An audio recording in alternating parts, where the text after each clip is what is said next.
Hello, and welcome back to our Literature Review Workflow series. I'm Matthew Courtney. I'm a practicing researcher and instructor in the field of education, and in this series, I'm showing you the real workflow that I use to complete literature reviews in my professional practice. In this video, we're focusing on the most critical phase, writing the literature review itself. After gathering and evaluating your sources, it's time to put pen to paper, or fingers to keyboards really, and craft a narrative that not only conveys your findings, but also highlights your analytical skills. Writing can be challenging, but with the right approach, it can also be incredibly rewarding. Let's start by quickly outlining the structure of a typical literature review. Generally, it includes three parts. First, an introduction. This sets the stage for your review, outlining your research question, project scope, and the relevance of your topic. I always write this part last. Next comes the body. Here, you'll discuss the literature review in thematic or chronological order using subheadings to help your reader follow along. This is where you'll synthesize information, compare and contrast studies, and highlight trends and patterns in the research. Finally, a conclusion. You'll summarize the major findings, note the gaps in current research, and suggest areas for future study. This is your chance to make a final statement about the importance of your findings and how they contribute to the field. Now, synthesizing the sources you found into a cohesive narrative can be a daunting task, but if you follow the other steps outlined in this video series, it'll be a piece of cake. We're going to start by taking a look at the notes that we took while we read our papers. If you missed that video, I highly recommend that you go back and watch the note-taking video and then come back to this one. You can find that video in the playlist for this series on my channel. Here we have our note-taking spreadsheet. In column A, we have paraphrased all of our key takeaways and included our citations. This is going to be very handy for us when we want to write our review here in just a moment. The first step to synthesizing these notes together is to group the comments by theme or chronology. I'm going to group by theme for this demonstration. We'll go through each comment, and in column B, we're going to give each of these comments a theme code. These theme codes will eventually become the subheadings in our literature review.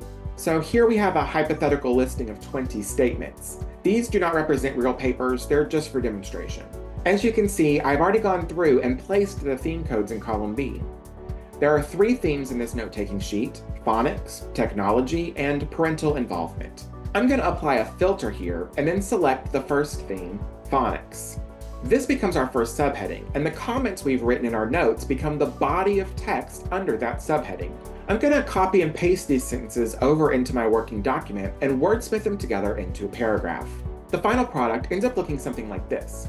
You can see that I've fleshed out the theme into a full subheading.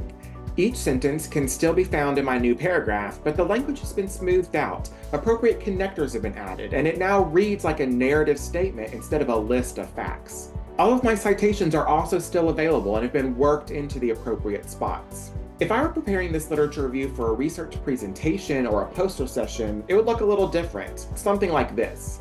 I would smooth these statements into a single sentence and list all my citations at the end. This is overly general for a written literature review, but it's the norm for posters and presentations where space is limited.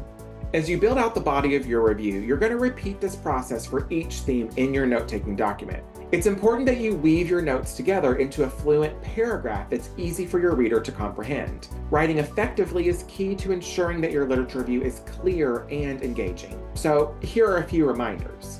Be clear and concise. Avoid unnecessary jargon and verbosity. Clear, direct sentences are often the most impactful. Maintain flow and coherence.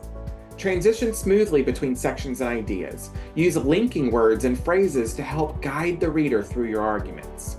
Be critical, not just descriptive. Analyze the literature, don't just summarize it. Discuss the strengths and weaknesses of the studies you're reviewing.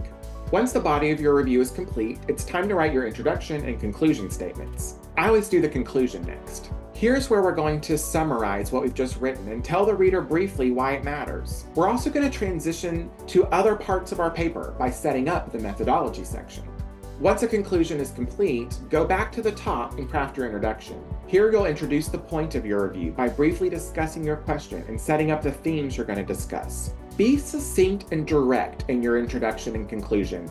These are mere transitional statements, and you don't want the reader to get lost in them. Remember, the key to a successful review is not just the information you gather, but in how you present it. In the next video, we'll move on to the revising and editing stage, which are so important for polishing your document and ensuring that it meets academic standards.